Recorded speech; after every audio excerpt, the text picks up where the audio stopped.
Huzzah. Hello, everybody. Welcome to the Zocalo, our Babylon 5 vidcast. We're talking all things about our second favorite thing in the whole wide universe. I am Char, and Norm is noticeably not here, and instead I have a fantastic guest host, Phillip Gilfus. Thank you very much for coming on board, sir. Well, thanks. It's great to be here. I'm a little short on credit, so I'm really not sure what to buy around here. I had my credit chip on me a minute ago, but I forgot to tell you that there's thievery is rampant on. what? Yeah. This was not in the brochure. This was not in the brochure. Yeah, I know. We don't really talk about it, but it's kind of a thing. And so, okay, I'll talk with Zach and see if we can't get that straightened out for you. I'm really sorry. I should have forewarned you. Oh, man. I forget Okay. these things. It's you get used to being on the station. This is just kind of how things are. Well, I'm looking forward to seeing the high points. I've heard down below is like the place to go to. Depending on what you're looking for, sir. Oh. Depends on who you are and what you want. Am I right? Don't start asking me what do I want. I think it's going to get a little crazy. Yeah, if there's some guy with dark hair who asks you that, be really careful about what you say. Mm-hmm. Yes. So, yeah, we are going to talk tonight about Babylon TV movies that are of our making. We're going to pitch ideas as if we were in charge. Joe is sick or something, and he has hired us. We have a script, and it's like Joe's sick. I'm like, really? That's okay. We get the memo. He that's all it says from Warner Brothers. He's sick, and yes, we're still working with Warner Brothers in this wonderful imaginary universe, and we are going to pitch ideas for more TV movies because that's totally going to happen. But that's what we're going to do. We're just going to kind of spitball through various things. And then those of you who are joining us live, if you want to give us a pitch or two, we would love to talk about that on the show. We also have a Gmail, so I'll get to that eventually as well. And I just want to welcome John Bowersox, who is here with us tonight. He's here just about every week, so thank you very much for joining us. He says that Norman is being held by Section 31. Oh, that's not good. Oh, no. See, I thought it would be Night Watch. Yeah, I thought so too. I mean, I guess he's in Hawaii, so actually I kind of wonder has he if been practicing sedition? Well, I don't know. I mean, that's his business. I don't ask too many questions. But if he's on Hawaii, I kind of wonder, like, is there a Lost vibe here? Like, are there polar bears that are going to go out to eat him? And hey, if you're wondering if there's the B5 connection, yes, Mira Furlan was on Lost, so there we go. Boom. That's true. Yeah, making connections. So before we do, our thing, we got to go through the housekeeping, which is how to contact us, just in case you're not aware, but chances are you do. Our Facebook group is facebook.com/groups/ZocaloCast. And chances are you know of us through that because that's where we started. We have now migrated over to YouTube. But if you're catching us on YouTube, that's the place to go find more Babylon 5 fans, connect, chat, blah, blah, blah. Lots of fun stuff. Instagram and Twitter, you can find us at ZocaloCast. And, of course, merch. That's the great way to support the show. Yes, I'm following Green Leader tonight, as I have the last couple of weeks, because this is my snazzy new shirt. So the other ones are actually, I've worn them so many times at this point, they're starting to wear out just a little bit. Isn't that sad?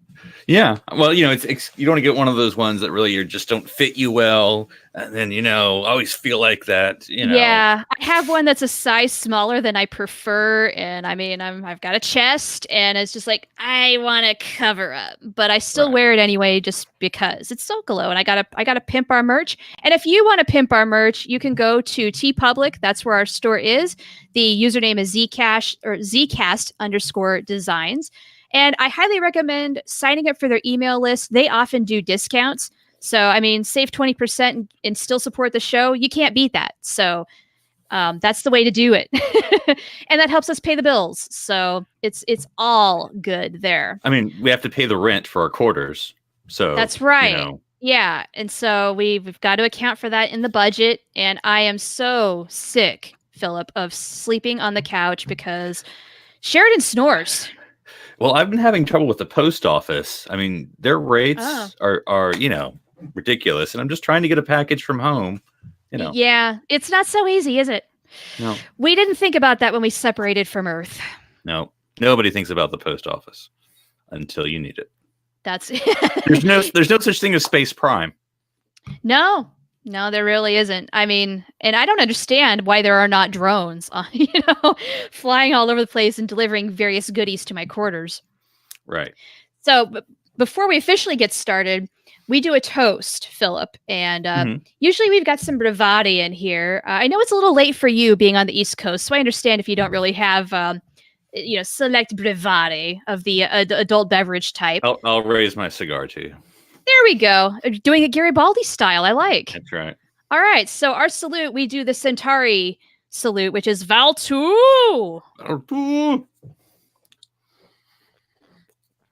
All right. There we go. Done and done. All right. So we are going to do the lost pitches. Now, you and I, we have not really shared our ideas, but we talked about what sort of general directions like we were kind of going to go. Would you rather start with earlier seasons? Would you rather do later seasons, somewhere in between? What you thinking? I would like to start early. You want to go early? Okay. Right. Well, let me ask, do you have like a season 1 pitch or a pre-Babylon 5 pitch that you want to discuss? Yes. Okay. It was because we were talking, and I was saying to you, because you had kind of, we, like I said, I feel like it was like a magic act. We have never met each other before. No, but we were talking about, just pulled your name out of thin air. Exactly. Golden ticket. But, I was like saying, well, at least let's figure out what eras we're doing so that way we can have a little variety. And then I had said to you, okay, I want to do something weird for season 1. I don't know. It'll be just something silly or stupid or whatever. But like, I really want to do the so-called, and these are my words, classic era, season 3 or 4. What happened was I fell into the hole with season 1. I thought this one out the most, and then I sort of just like half whatever my second one. So here we go. So I really got into this. It's a little crazy, but go with me on an adventure. First, as always, with every pitch, let me hit you with the title. Okay. The TV movie that would come between the break between season 1 and season 2. Okay. It'll be called Babylon 5, Valen's Realm. I'm intrigued. Go on. So, and I like to have a whole page, but obviously I'll give you the quick pitch version. Okay, so basically we concentrate on Commander Sinclair arriving to Minbar, and whether he's the ambassador, the representative. Obviously, he's a little whatever about being sent directly from Babylon 5 very quickly to Minbar. He is greeted in this low budget room. Of course, it's just that past season 1. I'm not expecting a lot. Doesn't matter. Indeed. Exactly. But basically, it's explained. Yes, we accept you here. But in order to really have you be part of our culture, to really accept a human living among us, all those things, you have to go visit this sort of, not secret society, but this group called the Hidden Order of Valen. And they basically take him to this place where it doesn't have to be the Triluminaries, I feel like, because I have to remember what's, we don't know yet, right? It's just season 1. But anyway, but he's taken to a place and it said, okay, you're going to have this vision or ritual or whatever about that everyone has to go through, where you sort of get something about a lesson from Valen's life. Everyone takes away something different, but you'll see familiar faces to keep you or to be with you on this journey. And so he gets zapped or whatever, and so we go into him. This is kind of you can tell me if this is stupid or not, but basically what it is, we're going to have this story of Valen.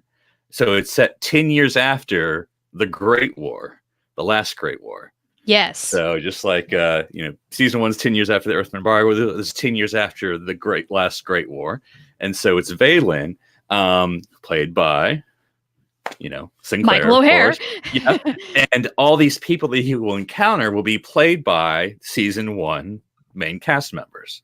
So they're not going to be those people; they're just going to be played by them. So, like, if you need like a Star Trek thing, it's sort of like Cisco in the Prophets, except. They're not, except they'll be playing different characters. So everyone's getting in that Minbari makeup chair. Oh, some of them are gonna hate it. Yeah, and so this is just I have rough sketches again. This isn't gonna be like that long, but so rough sketch. So the idea is that Valen sort of pulled a George Washington at the end of the war. So instead of him like they were like, oh, we want to make you a leader. And he's like, I've done my thing. I'm done. I'm going to go retire, be cool. And that sort of has split Minbari society. Because remember, this is pre-Great Council, pre all that stuff. And so his sort of second in command, who I'm thinking is played by Ivanova, has been sort of made the de facto leader. Now, she can be a good character. She can be a bad character. But she is sort of the de facto leader. But now this is sort of Game of Thrones Minbari style, because now there's all these rival factions about who wants to be in charge. And so, okay, we got to fight it out. Yeah. And so just some ideas I have about who plays what. These are just sketches. Sure. Yeah. We're not going to go into massive detail with these guys. We're going to just kind of throw out a bunch of ideas and see what you like, see what sticks. Right. So I just have Franklin playing a Minbari healer. So not necessarily a specific role. Right. But it makes sense. He's a doctor. Right. And so I was torn between how to handle Jakar and Londo. So I didn't know whether to make them Narn and Centauri, like maybe they have first contact with the Narn and Centauri or something. Because look, again, 1,000 years ago. Or we don't know when that happened, do we? No. Or to have them be respective leaders of warring clans. So right. Yeah, either could work, really. Yeah, Andres is playing one leader, and then Peter's playing another one, and they're sort of going at each other, as they do. Yeah. And it would be really cool, too, like if they went with the latter, to see Andreas Katsoulis out of Narn makeup wearing a bone. How many of us would honestly recognize him right away? Or even Peter Jurasik, for that matter. Yes. I have Garibaldi basically playing Valen's like bodyguard or friend or whatever. So like basically he's going to be sort of his right-hand man. So, and again, I think that's who would be complaining the most about the makeup. Without a doubt. I think Delenn is going to play a Delenn-like character. Like she's going to be a religious, it's not going to be a huge leap. Okay. What kind of major role? But because I feel like Ivanova is sort of the warrior. Again, this is pre-Great Council, but still, she's sort of your warrior. Delenn's still your religious person. And then for the worker cast, strap into your seatbelts for this one. Okay. Catherine Satai. I love it. Right. I love it. That was one of the big kind of like unresolved mysteries of the show was whatever happened to Catherine Sakai. Did she and Sinclair get married? Did they live on Minbar for a while? What happened? Mm-hmm. I'm sad that we never really got any good confirmation on that. Yeah. And now I did look up at the Babylon 5 Encyclopedia, which in a lot of ways reminds me of TARDIS.wiki, which is the Doctor Who wiki online. Because like it seems to me, if you go to Memory Alpha, which is the Star Trek online, it's predominantly on-screen quote unquote canon. I mean, they will say like, maybe if you go down to the very, very bottom in the comics, this happened, but in TARDIS.wiki, they do everything in the same thing. So it's like this happened, and you're looking like, well, this is the Big Finish audio. This is a comic book. This is so like they include everything in their wiki. And so with the Babylon 5 entry on Valen, they say that somehow Catherine went back in time and they met. And I guess that must be the novel verse or something. Yeah, it must be, and I have not read that book, so I'm intrigued. I'm actually reading a book that you gave me, sir, and that is the third space novelization. Side note. Of TV movies, yes. Right. Yeah, I'm very early on. I'm at like 40 pages in. I started it like last night. So, I didn't get terribly far, but so far it's pretty cool. So I have a few moments, and then from there, I'll let you pick up or fill in the lost things here. So just some moments here. So the big thing about Valen is that he's going to drop some, hey, this stuff's going to happen in 1,000 years prophecy. But again, this is end of season 1, so we can't be too, right. So your plan is like, hypothetically, this would air between seasons 1 and 2. Okay. Right. Just so we can't reveal too much. But we can tease a little bit. So, but like Valen will be like, oh, because he's going to be sort of on this and sitting on the side. Now, of course, eventually he will come forward, but sitting on the side trying to explain, hey, in 1,000 years or so, we'll fight a great war against this strange race, and we'll live in peace, and we'll be responsible for, having peace among, basically the whole Babylon 5 spiel. And so I hate to do this because this is so tropish, especially for a female character. But I was thinking that the Catherine Minbari character somehow dies. I don't really be like she dies, and then that's growth for Valen, because that's all very the fridge thing, and I'm not trying to do that. But she does some sort of sacrificial thing that serves as the catalyst for Valen stepping forward, and maybe I'm just doing what I just said I wasn't going to do, and forming, forming the Great Council. Like that's her sacrifice, whatever it is, whether it's there's some bad villain or whatever. He's saying, all right, enough of this blank. We need to have some order here, and that's where we get the Great Council. We get the caste, system, all that stuff. Okay. I mean, that kind of makes sense. Like some people are reluctant leaders where they see that nobody else who is competent is getting the job done. So that's what it takes for them to say, okay, fine, let's do this. I'm in charge now. Let's go. Mm-hmm. And I also feel like there's no rule before this movie about Minbari shall not kill Minbari, but that what happens with all this movie, Valen lays down the 10 Commandments law, Minbari shall not harm Minbari, and it's sort of to say sort of the revolutionary of Minbari philosophy. I do want there to be a reference to, because again, this is season 1, to Valen, being in charge of a great space station or something during the war. Oh, you were on that station. We're not going to just have to be specific. Great structure. Yeah, all exactly. Alone in the night. And he's like, he'd be like, that's why I like to live here, because I lived and did that, was in charge. Anyway, and then this is my ending. So all this stuff, and we can talk about all this stuff. But my ending is this. So all this great story happens with the Valen stuff. Now, of course, the book end is Sinclair. So at the end of it, Sinclair learns this great story about Valen, and he's in the Minbari clerks, the Clarks? No. the religious people, clerics are basically say, and he's like, oh man, and it was really good. It was really deep. I learned a lot, standing in Valen's shoes. And they're like, wait, what do you mean? They're like, no, you're supposed to see Valen. No one's ever been Valen. Dun, dun, dun. And so, yeah. And what does that mean? The intrigue. I kind of like it. Yeah. Mm-hmm. Now I can see how it fits as a bridge between seasons 1 and 2. Very confusing at the time. You kind of have to go with it. Gives you some clues. Ends up bringing up more questions than it answers, but that's kind of perfect. And there you go. Mm-hmm. So yeah, so a little insight into this sort of backstory of Minbari, without, again, don't reveal too much on the hand because it's only the end of season 1, but shows a little bit, and then gives this great backstory of the last Great War again, or at least the following the last Great War. So we don't mention shadows necessarily, we don't but they're the great always enemy, vague, yeah. So. Yeah, well, and I love the idea of forcing all of the actors into makeup because it is a TV movie, so we've got a little more of a budget, so we can give them all a bone, and let's see how that looks on them. I mean, I think some are going to look better than others. Yeah, so we can still have great fight scenes with Minbari fighting Minbari that we don't often get to see because of all that, right? No. Outside of the Civil War that we but so that's sort of my take of Valen's realm. Right on. So I want to jump over to some listener comments right now. I want to thank Sean Dempsey for coming over. And he says, the lighting or something has changed because Norm looks different. Yeah. Norm is wearing an Earth Force uniform and there's no whiskey in your hand. It's all right, though. It's all right. No, Norm is in Hawaii, just in case you really don't know. Mm-hmm. Yeah, the lucky bastard. Hope he's having a great time. And John Bowersock says, I would recognize Andreas because of the movie The Fugitive.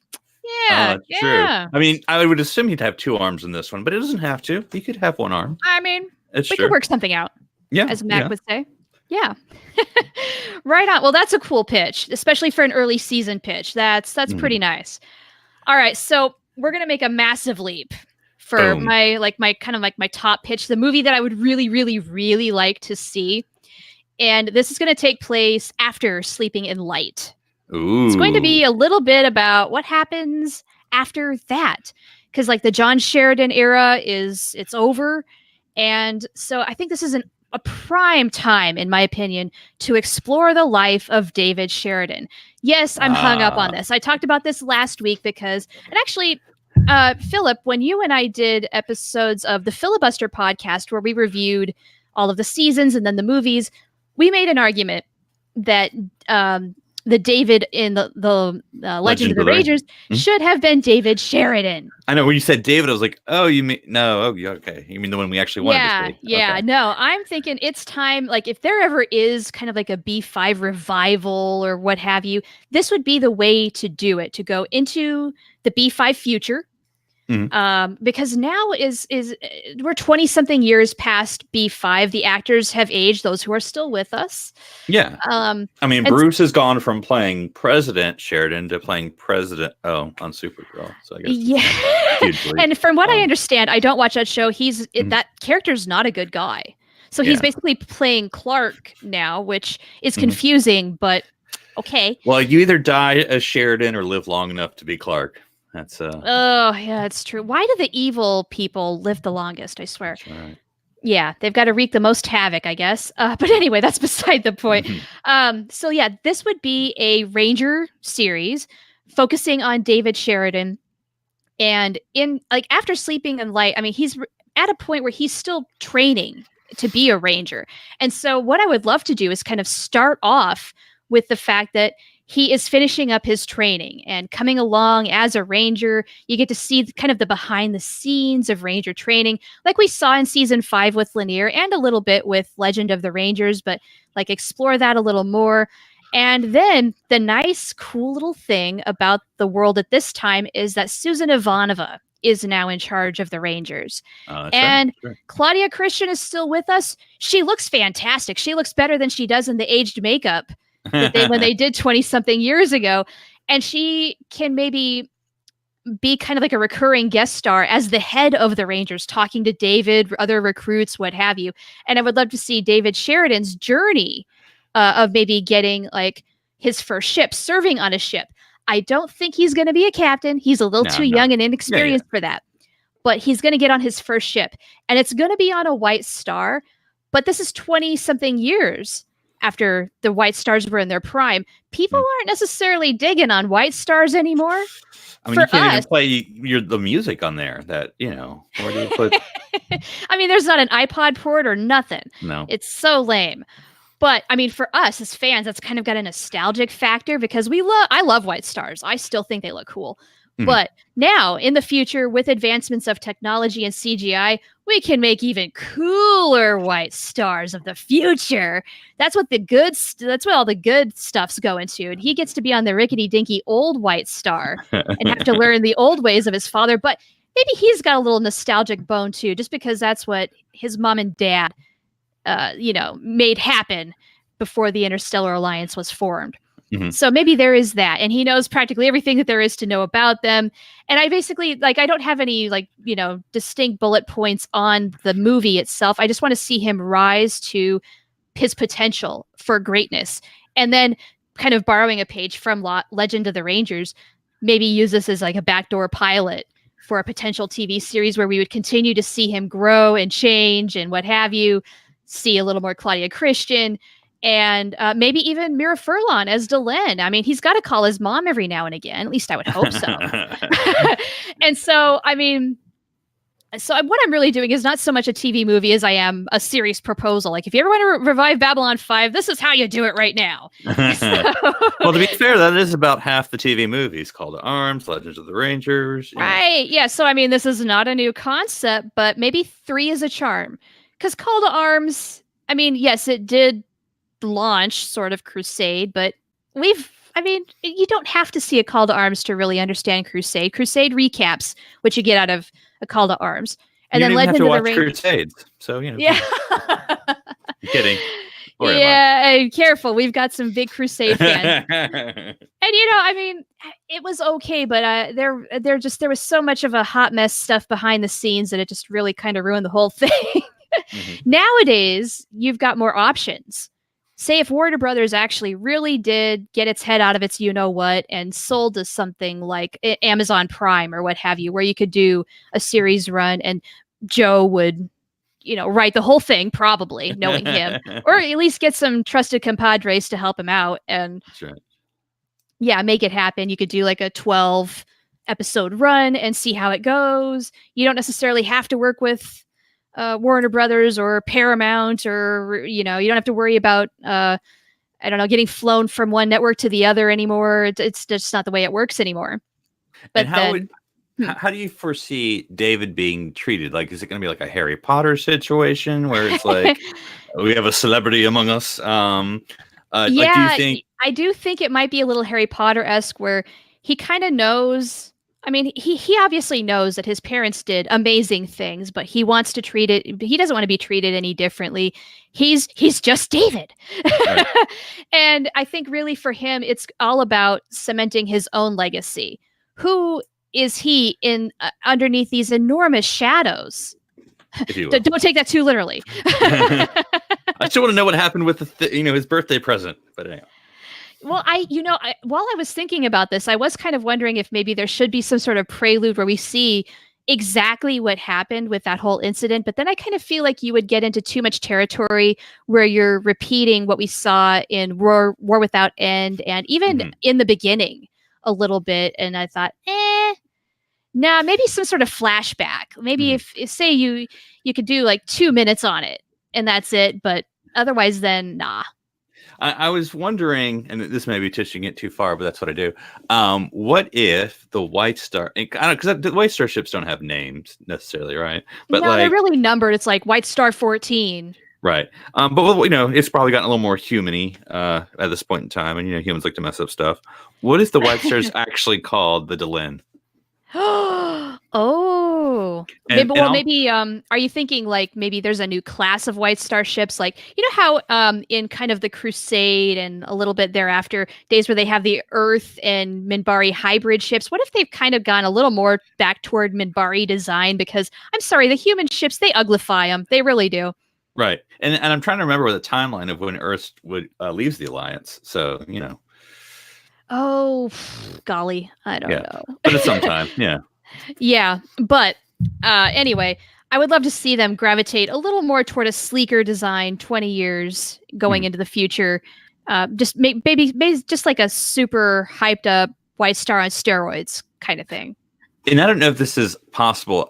Just as an idea, what if he like hid his identity? Like he's David Garibaldi, like he just picks, David Garibaldi. he tries to no. I don't want to be, Sinclair, Sheridan. And maybe like and maybe like the captain knows at the end, like I already knew who you were, but like to the New Rangers, he tries to sort of like, I'm just David, whatever. Yeah. Or yeah, I kind of like it where it's just, I'm just David. Call me David. Yeah. That could be interesting where maybe he's trying to hide a little bit of his identity. That's something I didn't think about at all. But then, I mean, I don't know. I kind of want to explore a little bit of how people do treat him differently. And yet, like for better or for worse, I feel like some people would be too hard on him and some are just going to give him a pass no matter what. And he's just like, no. He's got to call it out no matter what. Kind of like Harry Potter. Yeah. Well, and I like the idea, or at least I like your instinct that, it's not like at the end, this is going to be like Star Trek 2009, where he's like, no, at the end, you're the captain. Like, no. No. He can just be like, still just be the con officer or something, or, whatever. Engineer 2, whatever. Like, that's fine. He can be that. He's just graduated, for goodness sake. Yeah, and part of like forging his own path, I think, is maybe not even necessarily becoming a commander. What if there's some other facet of Starship operation he's really into? I mean, we could explore that. It could be a lot of fun. And Jan Barsak says he tries to blend it. Yeah, I think he really would. He just treat me like anybody else, guys. Don't mind where I came from. I'm not that special. Now, would he be goatee Sheridan or clean shaven Sheridan, or what's he going? What look is he going for? I'm thinking since he's a younger guy, probably clean shaven. Okay. With just like a little bit of a bone, he's He's not Oh, full-blooded you're Minbari. right. You're right. I didn't even think about what his look would be. Yeah, you're right. Yeah, but I'm thinking he's got a little bit of his father's happy-go-lucky personality. Hmm. But then he's got kind of the cool temperament of Delenn, and he knows how to wield his power. Like he kind of knows what he's good at. I got it. David, middle name Lincoln. David Lincoln. I love it. Yeah. That's kind of perfect. Hmm. That is fantastic. So John also comments and says, he would love to have the series on Netflix. Yeah. I mean, everybody has Netflix these days. That'd be kind of perfect. Well, it's like the whole, with Disney Plus is like a million shows coming out on Disney Plus, but especially the Marvel properties, and it's not just the TV ones; it's the movie becoming TV properties, and so whatever coming to whatever new streaming service could be B5, whatever, whether it's Prime or whatever, or whoever. Yeah, I don't know. I kind of feel like Amazon Prime would be perfect just because Prime. I don't know. Yeah. Just throwing that out there. All right. Well, before we do more pitches, I want to jump to our Gmail because we did get one. Yay. I'm so happy. And it's from Terry Jones, who is a part of our Facebook group and is a serious wealth of knowledge on the group. So if you ever have questions, guys, that's the person to turn to. Terry knows everything. And I don't mean that lightly. And I mean that in a very positive way. And this is what Terry says. I'm going to read his email just kind of verbatim. This would be my pitch for a movie about the Dilgar War and Jadur. Yay, the Dilgar War. Yeah, good call. Dilgar's story really needs to start in 2228 with the Centauri occupation force facing a Narn resistance close to defeating them. The Dilgar have already been given shadow tech by the Drak and encouraged them to invade the League. Centauri government on Narn trade weapons with the Dilgar and in return give them to the Narn colony world Hylax 7 to use as a staging planet for the invasion. Jadur enslaves the population to begin building their invasion force. Some of the population are used for experimentation on with shadow tech, including Natoth's grandfather putting a shadow tech implant into his brain. Ooh. With their invasion fleet complete in 2230, the Dilgar launched the attack on the League, rampaging across their worlds. The Earth Alliance answered the call to join the fight, among them David Sinclair, who corresponds with his sons Jeffrey and Malcolm throughout the conflict until his death after the liberation of Balos. The EA entry into the war extends the conflict beyond what the Dilgar had anticipated and prevents them from helping the Narn throw the Centauri off their homeworld in 2231. With the Dilgar defeated and driven back to their own system in 2232, Earth Force confiscates some of their technology, unaware some of its shadow tech, and begin their own experiment, including Project Lazarus. On the run from the League and the EA, Jadur wanders into Minbari space and is found by the Windswords. Her military and scientific knowledge are the currency that buys her shelter with the most militant of the warrior clans. Under the protection, she begins perfecting her Ajaric serum? I don't remember what that is. Leap forward to 2245. News of the attack on the Valentha. I think that's what Ducat's death and the declaration. Valentha. Forgive me. Barbari's kicking him. Ducat's death and the declaration of war. Jadur gives the Windswords advanced and terrible weapons to present to the council. Leap forward to late 2256 and news of the impending arrival of Ambassador Kosh at Babylon 5. Knowing the Windswords are opposed to any kind of peace, with the knowledge she has amassed from the Shadow Tech, Jadur develops the means to kill a Vorlon to disrupt any peaceful relations with the EA. This would cover the conflict, sometimes directly through David Sinclair's accounts, other events from the Centauri and Norn point of view, right up to the events just prior to the gathering. Hope you like it. I do, Terry. That is cool. And that was kind of a missing piece of Babylon 5 history. We heard about the Dilgar War, but we didn't really get a whole lot out of it. So that would be a cool TV movie. A war story? Yeah, come on. Yeah. And you get Earth Alliance sort of stepping out into their galactic leadership position, or at least... Right. For as much as we saw kind of Earth Force being kind of their arrogant butts in the beginning, this is even before then. I'd kind of like to see a little bit of a scared, weary, and cautious Earth, and then this whole thing breaks out, and it's kind of a reminder, like, hey, you know what? war ain't pretty. The space is cold and ugly and dark, and you're going to be facing a lot of here. But then, of course, we know with the Dilgar War, Earth does get a little cocky. It can be a huge victory for the time being, though. Mm-hmm. Yeah, the Dilgar is just, it's an odd name every time I say it.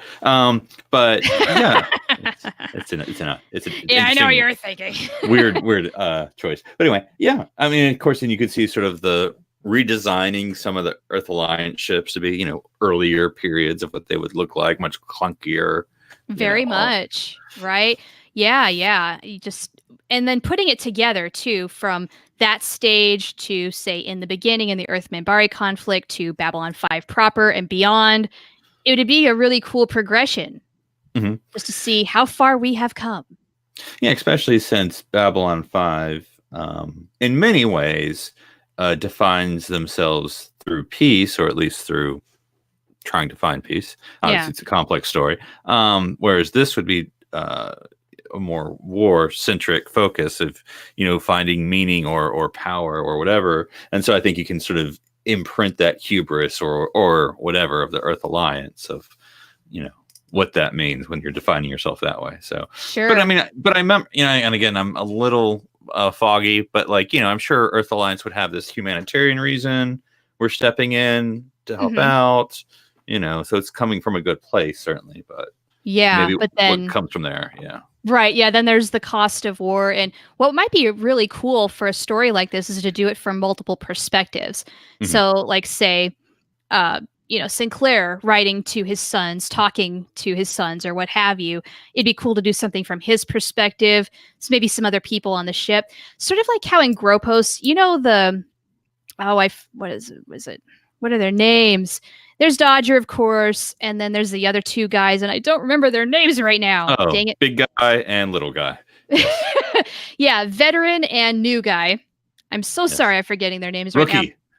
Yeah, Rookie.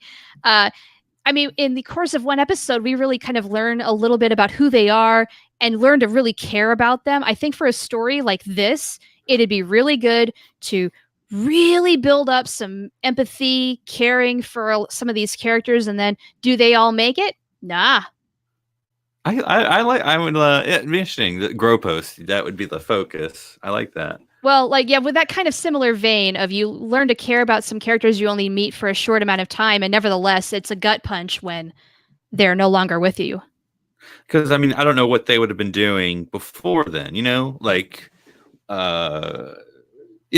the Galactic Army or the Earth Alliance Army, like what are they doing before the Dilgar War? What are they? Yeah, are they just kind of starting to collect their resources? Why are people going out there? Those would be good questions to answer. As they define themselves as, I was coming from this, and now it's a whole new world with intergalactic war. And then like I said, there's a good reason, but then war is always war. And then whatever happens that affects them. And then from there, with the connection to the Dilgar, anti-Gapic, I think that was what it was called. What that all means. Yeah. Yeah. And John says, in war, everyone has a different perspective on why they are fighting. Absolutely. So it would be cool to go through those reasons. Certainly. Yeah. And I'm sure, really with something as complex as war, you've got all sorts of differing perspectives too. Like I'm thinking right now of, Lockley in season 5, we find out she was on the other side of the war. Right. And your immediate reaction as an audience member is, oh, how dare you? But she had her reasons. And was she in the right? Was she in the wrong? I mean, depends on how you're thinking and what you're thinking. And this would be a horrible way to do this, but I'm almost imagining like a Ken Burns Civil War documentary style of the Dilgar War, writing to family on pads or whatever, or on video chats and the still photos from the war and all that. Yeah. Stuff like that. Yeah. Yeah. And then of course, with it being a TV movie, lots of special effects, lots of pew, pew, pew, Yeah. Yeah. Yeah. That's a great idea. Another time period that we hear about, but don't really get to know much about is the Telepath War. And that was another idea I had for a TV movie. That would be a perfect prime way of exploring that time period. Yeah. You know, Yeah, how does Psychor end? And I have a feeling it ends with a showdown between Lita and Bester. and fire. Lots of fire. Yeah. Fire everywhere. Fire everything. I mean, especially with Crusades, with I'm forgetting his name, but with the Exo, being a telepath and him sort of being like the reintegration, if you will, of telepaths into the Force. So right, and then kind of making it into another organization entirely. Who's going to kind of step up and lead that and keep it honest? Question mark. mm-hmm. Yeah, no, I always thought that the telepath war had a lot of potential for being fleshed out, and I've read the first of the 3 telepath novels. I don't know if there's more. I imagine there has to be a little more with all of that in those books. So try not to spoil anything for me, but if there is future information in those books and you've read them, just tell me yes or no there is, so that I can look forward to it. Because just send her the mental signal and she'll know. Well, I've worked on my telepathy, but I'm not very good. Unless this is just your personality that's masking the real personality. I mean, that's possible because I wouldn't even know, right? Right. Oh dear. Who's the real Char? Exactly. I'm probably some evil bastard. Wow. No, I thought that was the one you had now. And then the other one was going to be nice. But okay. You're saying I'm an a-hole. Sometimes. I mean, I don't know. Anyway, I've had enough bravado. Yeah, my second one, like I said, ended up not being the biggest one, and you kind of touched on it already with yours.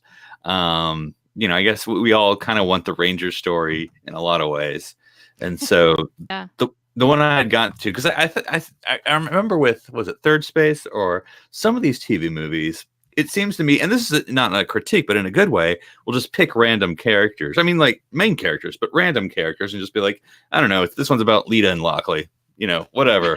Actually, that was done intentionally, as JMS does. Mm-hmm. It was the idea to basically have the characters take turns throughout the TV movies to not exhaust the actors, but then spread the love out a little bit for characters that didn't necessarily get much of the spotlight. People like Zach or Lockley. Right. And exactly. So I had just picked my 3 randos. I picked Marcus because, I mean, who doesn't want a Marcus movie? Who does not want a Marcus movie? Come on, let's go. Marcus and Lanier. Okay, yes. A little less exciting, but we're going to keep it into the Ranger theme. And my third one is my random, but you just said it, Zach. Now, how does that break down? So the way I have it, again, I want to do one like right before, or not like right before, but before Independence. So they're still Earth Alliance.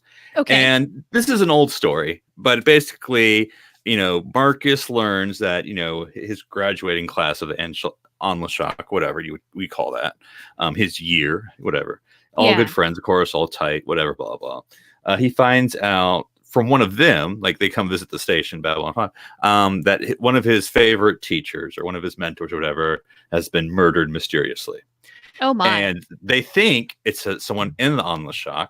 And so they want someone to, investigate and to help out. And they figured, he would know since he's out there, he's out there in the world. They're all, stuck back there in training or whatever. And so he ends up going to the command level, and Garibaldi, they're busy and they're like, you know what? Let me send Zach to investigate. All right, cool. And so they basically go to wherever this is. It could be anywhere near the Drazi world. It could be wherever there's a Ranger camp. And they sort of do their investigation. My moment I had was, Zach's, because Garibaldi has to sort of convince Zach to go or order him to go, because that's like, what am I going to do? I'm not a whatever. And this is just my line from Garibaldi to tell, Zach, like, you need to go, you need to learn to investigate, because look, I could get hit by a bus. I could accidentally step out an airlock, or, who knows? Maybe I'll go crazy, disappear, and then who's going to run security? You have to be ready. Always train your replacement in this business. You never know how long you have. And that's sort of tipping your hat to what's to come. Cool. I dig. And that's such a Garibaldi line. Well thought out. Yeah, so that way, so Zach can play detective a little bit, though it's going to be in his own Zach way, so it'll be both funny and serious. But And might stumble along the way here and there. And then you use maybe Lanier and Marcus teaming up, or even Zach and Marcus, to learn more about Marcus, like his friends, maybe some romance or past romance, whatever what it was, to learn more about him. That we got to know a little bit, but not really necessarily a lot about what made old Marcus tick. Right. Yeah. I mean, there was one woman that he really, he had plans for a future with her, and then everything kind of fell apart on his world and whatnot. And that's what prompted him to join the Rangers. So it'd be kind of nice to know a little more about that. And really, who better to confide in than Lanier? Yeah. So I have, this is my title would be Babylon 5, The Oath of the Onlashok. Nice. So nice. Now, I want to veer off just a little bit. Veer. Veer. I want to VIR off from the whole TV movie format, because one thing I really got me thinking was I was trying to come up with a TV movie idea for season 5, and all I could think of were little vignettes. Short treks. Little stolen moments, little short treks, like 15-minute moments. Don't necessarily have to have like a massive beginning, middle, or end. Just a nice little story. And so I kind of wanted to spitball a couple of those out where I want people talking about Day of the Dead. Sharing their experiences. Also, on that similar note, I want to see a Rebo and Zudi show. Just 15 minutes of it. Where you know how like Lockley is flipping the channels? And she's just like, Rebo and Zudi. Rebo and Zudi. More Rebo and Zudi. And so then she gives up, right? Throws the remote down, sits down, watches some Rebo and Zudi, and then we kind of turn over to the screen and we watch an actual Rebo and Zudi show for about 15 minutes, and then it goes to a commercial, because those won't ever go away. And she turns the thing off, just totally frustrated and at the end of her rope, and she's just going to go to bed. That's the episode. That's the thing. I'm trying to picture, and I don't know if I'll be able to articulate it, kind of Rebo and Zudi kind of doing like a Marx Brothers thing, where it's sort of like, and I can't name all their movies off the top of my head, but there's a lot of political satire in a lot of their stuff. And so maybe it's this sort of comedy version of maybe serious issues, whether it's telepath, stuff, or, the other big, or the alliance, whether that'll be successful or not, or, following the Civil War, but it's a comedy, it's a satire. And so it's the Rebo and Zudi sort of sending up a lot of these serious issues that are serious, but sort of looking at the comedy side or kind of the making fun of it, sort of being sort of the late night chat, show host doing a monologue on sort of these serious issues. No, I mean, really, from what we were to gather from Rebo and Zudi talking with Sheridan and Delenn, that is what they were trying to do, is talk about really serious stuff through the lens of comedy to send a real message. And so that would be great. What was their interpretation of the big events with the Earth Civil War? I would love to know. Also, another thought I had was, like, how they have in season 4, what is it called? The episode where ISN, the reporter, comes out and twists the story. I forget the episode name right now. Dang it. Yeah. It's the one in season 4, though. I would love like the last one? Yeah, the last. Well, yeah. Deconstruction of Falling Stars? No, not that one. Okay. No, it's where they do like a special, on Babylon 5. And they're like, Delenn and Sheridan are, plotting to... making them look bad. Right, yeah, that one. Exactly. Yeah. Leading to the voice of the resistance. Yeah. Right. I would love to see something from the perspective of the average Earth person who is only consumed ISN, doesn't know any better, and believes that John Sheridan is the face of evil. Because really, we've got the different perspective. We've got the Babylon 5 perspective, but from Earth, who has never, from someone who's never really been out in space, doesn't really know what's going on with the universe at large, and that's their source of information. Well, isn't that telling? I could see like a ISN town hall, or even an ISN focus group. Oh man. So that John Sheridan, I tell you, he's such a thorn in my side. Yeah. He's nothing but trouble. I can see like the ISN host just has this group of, local yokels that are on Earth, and just like, I'm going to put up a couple pictures. Tell me the first word that comes up, Captain Sheridan, the Sheridan picture Rorschach test. traitor. Whatever. No. Or like picture of Delin, and then yeah. Plus some good psychop ads for good measure. Of course. Oh my gosh. Yeah. So, okay, on that line, are there any kind of like short babbles, for lack of a better term, that you would want to throw out there? Babylon between 5.5s. There you go. Babylon 5.5s. Yes. Oh goodness. I don't know. Yeah, you have some good ones here. Because I always think about like with Day of the Dead, everyone's like, where was all the dead characters we wanted to see? Or like the Mac and Bo Variety Hour. I could see them doing more with those guys. Mm-hmm. Yeah. Or yeah. Because I was trying to think of all the Babylon 5 or season 5 stuff. So like telepath stuff. I don't know what else you'd want to see, but I'm sure there's more to see. I have one. One. Ivanova and the terrible, horrible, no good, very bad day. Because there's like a recurring theme for Ivanova. She can't ever go to sleep without being interrupted. Right. So I just want a series of unfortunate events just giving Ivanova the worst time, making her life pure hell.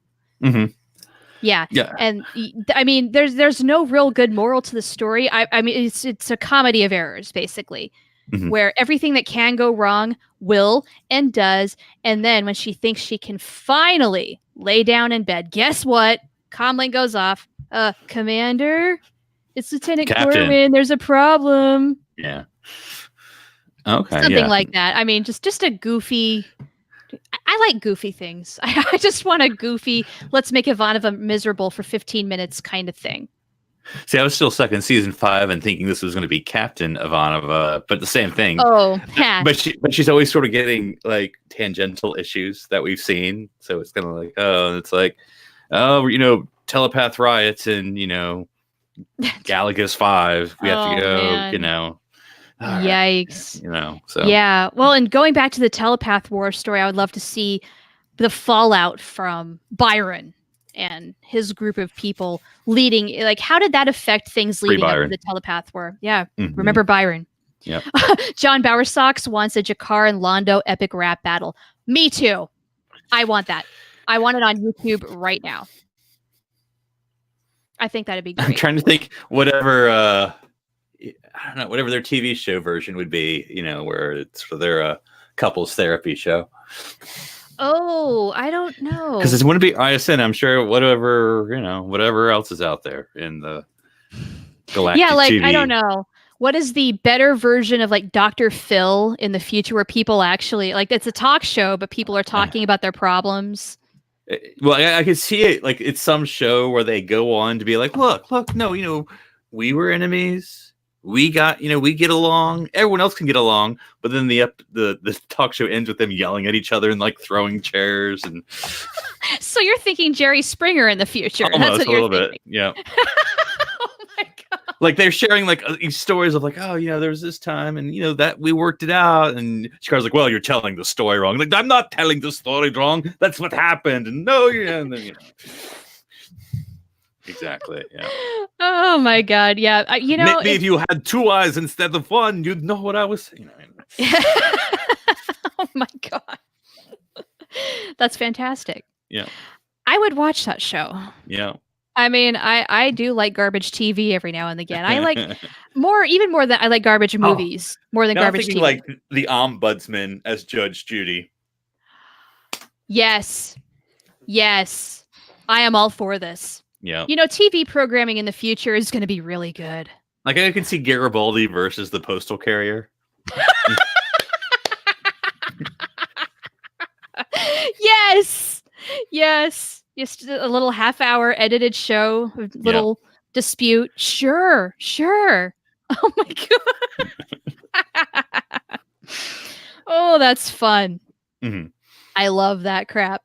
Okay, well, we've only got a few minutes left, so we don't have any more emails we have to go through. Are there any final things that you want to get out before our time is up? I mean, I think Corwin needs his own short Babylon 5.5. You know what I want to see? He gets that next promotion or something, or a uniform possibly. I don't know. I would love to see him get the love bat. How did he get that thing? Because I got a theory. Okay, what's your theory? My theory is when Ivanova invites him over to her quarters just Right. to see like what's going on. He's wondering if it's a date, and he gets flowers and all that, and then chickens out. I'm thinking after that he got the love bat because he needed something to boost his self-esteem. Right. It's a theory that I've had. I've expressed it on the show before, but I want to see him get the love bat. Right. I mean, it's kind of a sad life, probably a sad death, but like Zathras, that's parallel. Yeah, something. Yeah, I'm thinking of the goofy crap. What's something a little more serious? Well, it doesn't have to be, but I don't know. There's Lockley stuff to play with Lockley. We still didn't learn that much about her. I would like to see a younger Lockley story, like her like and Zoe. Mm-hmm. Yeah, the adventures of Lizzie and Zoe. I would still like to see who the heck her XO is. Apparently it's Corwin. Maybe. Yeah. Well, they didn't define it, but I'm always just assume that he did get that promotion, sort of, without the official. I don't know. He didn't get a party or anything. No. Nah. He didn't have any diplomatic assignments. No, he didn't. He didn't have to break up some fights, Oh, John Bowersox has a good comment. Mm-hmm. He said, I would love to see more about the mind wipe episode of what happens to the people who experience the effects or how it falls apart when it doesn't work. Yes, we've talked about this at length on this show, the mind wipes. Mm-hmm. There's so much potential for things to go wrong. That would be a great exploration as kind of like a little short, like mini episode. Yeah, good call, John. Yeah, and even like the, because I know they're all, here's one. I was going to say, I know they're all criminals, but then that's a very stereotypical response. What if, as in the modern day system and in Babylon 5, isn't supposed to necessarily be a utopian future. What if it was someone who was really innocent but got mind wiped? That could be an interesting allegory for people who have been on death row and then say DNA evidence clears them. Mm-hmm. Ooh. And so maybe they're, they get visited by their families and former or whatever, family and friends or whatever, and like, I don't know who you are, but like, no, you're my son or whatever, and you were innocent and and then what's the existential crisis you have? Because if you learn that, then like, oh, I was a criminal, but what if you weren't a criminal? And then blah blah. Oh, now that would be more than 15 minutes. But that would be a hell of a story. That would be the Black Mirror episode of Babylon 5. Right? Oh, that would be a great episode, just period. Mm-hmm. Mm-hmm. Yeah, like I love how they brought up the whole mind wipe thing in Babylon 5 and then kind of visited it a little bit here and a little bit there, but we didn't ever get like a whole lot of depth to it. It wasn't like an awesome recurring theme. You know what I mean? It was just kind of there, like, this is how Earth deals with its really bad criminals. Mm-hmm. And then if we're just dealing in fantasy and we're near the end of the series for Babylon 5.5. Yeah. Talia. What happened to Talia? What happened to Talia? That'd be the great episode title. Whatever happened to Talia Winters. She's Bester's love bitch. Yes, I said that out loud. And no, I don't think that's what really happened. I don't know. Yeah. She's probably in some solitary cell somewhere. Sadly. Maybe she played a part in the Telepath War. Who knows? Again, if that's in any novels, please let me know. I don't know which side she would have been on, but anyway. Cora's mother, Cora's father. Yeah. I don't know. Yeah, I need to keep reading those books, but now I also have Kate Mulgrew's latest memoir on my nightstand, and I'm going to read that first because I can't help myself. So it's going to be a little bit longer, guys. Yeah, I love her writing. I just have to eat it up. So, all right. Well, we're just at about an hour. I want to thank everybody who tuned in live to watch. And if you're not watching live and you're catching up and commenting later, I will catch you all later on that. Norm, if people want to contact you about Babylon 5 or anything else, where can people find you? How can they contact you? And please share the other projects that you do. Well, Norm's in Hawaii, but if you're asking me, sorry, yeah, wow, Bravari. Yes. You can find me on Twitter at handle NC Public Servant. I also do 2 weekly podcasts on the Nerd Party podcast network. I do City Alpha 3, a Star Trek podcast with 2 wonderful co-hosts. And I do a Doctor Who podcast called Time and Space with my wonderful wife. And so I'm always happy to talk Babylon 5, Doctor Who, Star Trek, anything else in between. Right on. So if you're looking for general nerddom, go talk to Phillip. He's awesome. Mm-hmm. It's good stuff. And you can find me on Twitter at the Profanity. And I realized why I said Norm. It's because I'm reading off the notes. So I'm really sorry about that. Phillip. Are you like Ron Burgundy? We can just put anything on there and you'll read it. I'm feeling a little bit like Ron Burgundy right now. I made myself a really strong margarita. I actually added triple sec this time. And so, wow. Yahoo! Anyway. Well, that escalated quickly. A little bit. So yeah, you can contact me there on the Twitter, and I do peek into the Facebook group every now and then. And that is one more time, facebook.com/group/ZocaloCast. And you can find Norm at Lounge Lizard, LAO, and Lounge Lizard, if that makes any sense. So one thing we do as we close out the show is Norm will say, "Be seeing you," and I do Veer's wave. You are welcome to do an exit however you wish. Okay. I will just tell people, always remember, Phillip is God. Sorry. You heard it. Till next week, everybody.